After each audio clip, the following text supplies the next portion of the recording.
Hello everyone, this is doctor Neelam Avtar Singh, homeopathy consultant. आज की video में भी हम रूब्रिक्स की बात करेंगे। वो रूब्रिक्स जो हमें डिफ्रेंशिएट करने थोड़े मुश्किल होते हैं।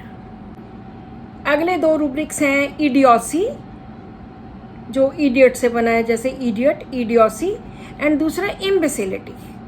दोनों लगते हैं कि मेंटल इम्पेयरमेंट है दोनों में, और लगते हैं जैसे बहुत सेम है, लेकिन दोनों में बहुत बड़ा बेसिक डिफरेंस है। इम्बेसिलिटी जो है वो lesser degree of mental impairment है। उसमें बंदा अपने काम खुद के मैनेज कर लेता है, लेकिन इडियोसी में वो बिल्कुल भी अपनी चीज़ें, अपना खाना, नहाना, कपड़े पहनना, कोई भी ऐसा काम नहीं कर सकता। ऑर्डिनरी फिजिकल डेंजर्स का उसको नहीं पता, वो उनसे खुद को प्रोटेक्ट नहीं कर सकता।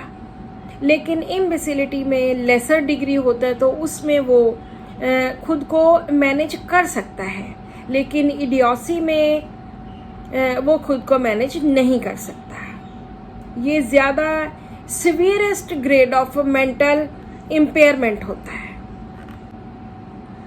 नेक्स्ट टू रूब्रिक्स हैं indolence and aversion to work mental. Indolence का मतलब होता है, जैसे हमारे पंजाबी में बोलते हैं, वेले रहना, टोटली फ्री, काम करने को जी ना करना, सुस्ती, बिल्कुल काम ना करना, टोटली इंडोलेंस।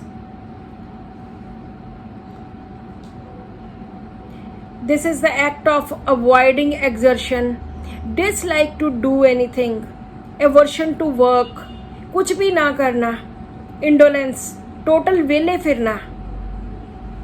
और aversion to work mental, इसमें हम अकेला माइंड के साथ रिलेटेड लेंगे। Mental, aversion to work mental, physical में ये नहीं आता यहाँ, क्योंकि यहाँ स्पेसिफिकली मेंटल वर्ड यूज किया है। इसलिए यहाँ पे हम लेंगे कि अकेला काम, मेंटल काम करने को जी नहीं करता। अगर फिजिकल को भी नहीं करता तो इंडोलेंस में लेंगे, लेकिन अगर मेंटल को अकेले को नहीं करता तो अवर्शन टू वर्क मेंटल लेंगे, कि कुछ भी करने को दिल नहीं करता। अगर इनको किसी भी रूब्रिक को हमने और क्लियरली अंडरस्टैंड करना होता है, तो उसके नीचे रूब्रिक्स देखिए कि किस तरह के उसके सब रूब्रिक्स हैं। दो वर्ड्स हैं आगे, ऑडेसिटी एंड डिफाइंड। दोनों बहुत बोल्ड होते हैं, दोनों बहुत एग्रेसिव होते हैं। ऑडेसिटी में over bold, over confidence and courageous along with recklessness. ये रिस्क बहुत लेता है, बोल्ड रिस्क, रेकलेसनेस, काफ़ी ज़्यादा रिस्क लेने, लेकिन इसके बिहेवियर में रूडनेस होगी और डिसरिस्पेक्ट होगी ऑडेसिटी में। इसके साथ दूसरा वर्ड आता है डिफाइंड। डिफाइंड भी बिल्कुल ऐसा ही होता है, लेकिन वो रिफ्यूज करता है टू द अथॉरिटी। किसी भी अथॉरिटी को मानने से वो इनकार कर देता है। जहाँ पे अथॉरिटी को नहीं माना जाता, अथॉरिटी को रिफ्यूज किया जाता है, वहाँ पे हम डिफाइंड लेते हैं। और जहाँ पे वो बोल्डली रूड होता है, रेकलेस होता है, वहाँ पे ऑडेसिटी। इसके साथ एक और वर्ड आ जाता है करेजियस। करेजियस एक पॉजिटिव वर्ड है। ऑडेसिटी एंड डिफाइंड दोनों नेगेटिव वर्ड्स हैं, और करेजियस एक पॉजिटिव वर्ड है, जिसमें उसके अंदर हिम्मत है कुछ करने की, हौसला है कुछ करने का। He is brave, he is ready to face danger. Courageous में भी उसमें वो फियरलेस है, लेकिन उसमें हौसला है कुछ करने का। ऑडेसिटी में गुस्ताखी करनी होती है और बैड मैनर्स के साथ, लेकिन करेजियस में वो हौसले वाला होता है। वो किसी भी खतरे की परवाह किए बिना कोई भी एक्ट कर लेता है। लेकिन डिफाइंड में अथॉरिटी को चैलेंज करना होता है, जैसे आजकल किसान मोर्चे में किसानों ने अथॉरिटी को चैलेंज किया हुआ है कि हमें वो कानून नहीं चाहिए। सो यहाँ पे हम डिफाइंड लेंगे कि हमें कानून नहीं चाहिए। वो अथॉरिटी के अगेंस्ट चल रहे हैं, वो रिफ्यूज कर रहे हैं अथॉरिटी को मानने से। Uncooperative, non compliance, obstinate behaviour, disobedience, failure और रिफ्यूजल टू ओबे रूल्स। बहुत सारे हमारी रेपर्टरी में ऐसे वर्ड्स हैं जो सेम मीनिंग लगता है कि सेम इनका मीनिंग है। जैसे 4 डिफरेंट वर्ड्स हैं, talk, speak, conversation and discussion. चारों वर्ड्स के डिफरेंट मीनिंग्स हैं और डिफरेंट जगह पे इनको यूज किया गया है। टॉक का मतलब बातें करना। इन जनरल हम किसी से भी बात करते हैं तो वो टॉकिंग होता है।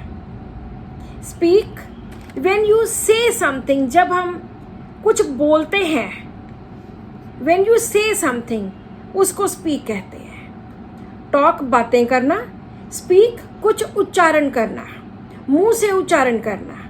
आपके शब्द जो मुंह से निकलते हैं उनको स्पीक बोलते हैं। कॉन्वर्सेशन होती है कि जब 2 लोग बातें करते हैं किसी एक फिक्स टॉपिक के ऊपर, वो अपने व्यूज एक्सचेंज करते हैं। कॉन्वर्सेशन 2 लोगों में। और डिस्कशन में कोई एक फिक्स टॉपिक होता है, किसी भी टॉपिक के ऊपर डिस्कशन की जाती है। वो 2 लोग भी हो सकते हैं, 4 लोग भी हो सकते हैं, ज़्यादा भी हो सकते हैं। सो टॉक बोलना, बातें करना, स्पीक मुंह से कुछ उच्चारण करना, कुछ बोलना। कॉन्वर्सेशन जब हम अपने व्यूज़ एक्सचेंज करते हैं, 2 लोग व्यूज़ एक्सचेंज करते हैं। और डिस्कशन एक किसी खास टॉपिक को लेके उस पर बात करनी, विचार विमर्श करना या चर्चा करना, उसको डिस्कशन बोलते हैं। ट्राइफल्स सीम इम्पॉर्टेंट। ट्राइफल्स हर वो तुच्छ सी चीज़, हर वो छोटी चीज़ जिसकी आम किसी बंदे के लिए, आम लोगों के लिए कोई भी वैल्यू नहीं है, लेकिन इस पर्सन को बहुत ज़्यादा, इस पेशेंट को वो छोटी सी चीज़ की बहुत वैल्यू लगती है।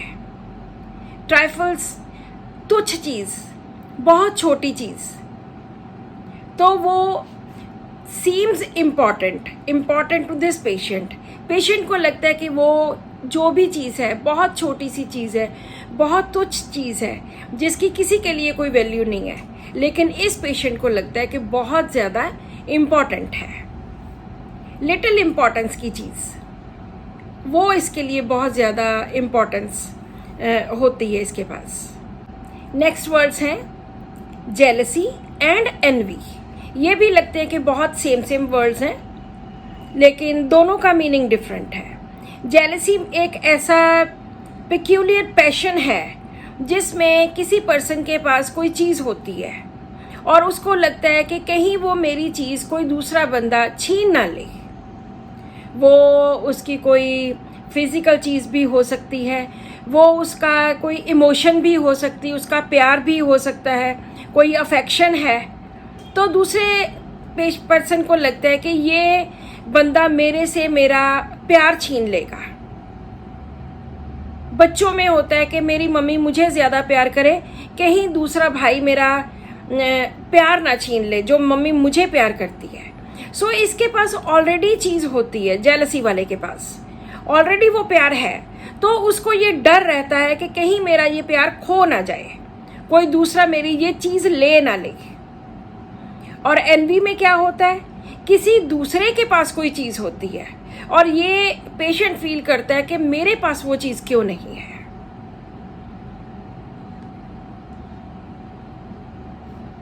जेलसी में एक थ्रेट होता है लॉस का, एनवी में लॉस का थ्रेट नहीं होता क्योंकि उसके पास पहले है ही नहीं, वो चीज़ कुछ है ही नहीं। तो जेलसी वाला कहता है कि he is gaining what I am losing. जो मेरी चीज़ मेरे से चली जाएगी तो मेरा तो लॉस ही होगा उस चीज़ का, So he is gaining what I am losing. या he has gained what I have not. उसने मेरे से वो जो चीज़ थी वो ले ली. और जेलसी में ऑफन एंटीसिपेटरी और सस्पिशियसनेस होती है, जबकि एनवी जो होता है वो आफ्टर द इवेंट महसूस होता है. जैसे एक पहले ऐड आया करती थी ओनिडा टीवी की, ओनर्स प्राइड नेबर्स एनवी, के ओनर को इस बात का प्राइड है कि he has taken Onida TV, और जो नेबर्स हैं वो एनवी हैं. उनको लगता है कि इसके घर में तो ये चीज़ आ गई, हमारे पास तो नहीं आई. सो एनवी हमेशा इवेंट के बाद होता है और जेलसी एंटीसिपेटरी फियर होता है कि कहीं ये हो ना जाए. सस्पिशियसनेस होती है जेलसी में. जेलसी के अंडर एक बहुत अच्छा रूब्रिक है जो मैंने शायद पहले भी काफ़ी केसेस में यूज़ किया है और पिछली वीडियोस में बताया भी है. Jealousy in children when a new baby takes the attention of the family, कि जब घर में नया बच्चा आता है तो सारी फैमिली उसी नए बच्चे को प्यार करने लग जाती है, और इस पहले वाले बच्चे को लगता है कि मुझे तो अब कोई प्यार ही नहीं करता, तो वो उसको जेलसी की फीलिंग आती है. इसमें इग्नेशिया एंड हायोसेमस 2 मेडिसिन हैं जो हम बहुत कॉमनली यूज़ करते हैं. 2 वर्ड्स हैं, absent minded and abstraction of mind. Absent minded में जैसे मैंने पहले बताया था कि पेशेंट काम तो करता रहता है लेकिन उसका माइंड वहाँ नहीं होता. वो फिजिकली प्रेजेंट होता है लेकिन वो इनअटेंटिव होता है. वो काम कर ही जाता है लेकिन काम करते करते गलतियां कर जाता है क्योंकि उसका माइंड वहाँ नहीं होता, माइंड कहीं और होता है. फिजिकली वो प्रेजेंट रहता है. Inattentive, able to do things but his mind is elsewhere and he makes mistakes in actions. ये होता है एब्सेंट माइंडेड, जिसमें उसका माइंड कहीं और होता है, इनअटेंटिव होता है. और एब्स्ट्रैक्शन ऑफ माइंड होता है जो टोटली यहाँ से एब्स्ट्रैक्ट हो गया उसका mind. Withdrawal from worldly things, दुनियावी चीज़ों से बहुत परे, यहाँ से बहुत दूर. Focused on unrealities, totally abstracted from this place. Worldly things, कहीं और ही, किसी और ही दुनिया में, अनरियलिटीज में खोया हुआ. That is abstraction of mind. He is not able to concentrate और focus on preset time and place, क्योंकि वो अपनी ही किसी दुनिया में है. He is withdrawal from worldly things. He may talk and communicate but he is very much in his own world. तो एब्सेंट माइंडेड में यहाँ पे प्रेजेंट है लेकिन जो भी कर रहा है वो अपने आप ही हो ही जा रहा है. इनअटेंटिव है, चीज़ें गलत कर देता है, लेकिन यहाँ पे तो वो इस दुनिया में है ही नहीं. Totally abstracted from this worldly things. Totally withdrawal from worldly things. So आज की वीडियो में इतना ही. आज की वीडियो का क्वेश्चन है, वो कौन से लोग हैं जो किसी को धोखा देते हैं, मिसलीड करते हैं, कुछ गलत स्टेटमेंट्स देके या झूठ बोल के या स्टेटमेंट छुपा के, उनको क्या कहते हैं, उनके लिए कौन सा रूब्रिक यूज़ करते हैं. Subscribe to my channel, give the answer to this question and win prizes. Thank you so much for watching this video and keep watching my videos.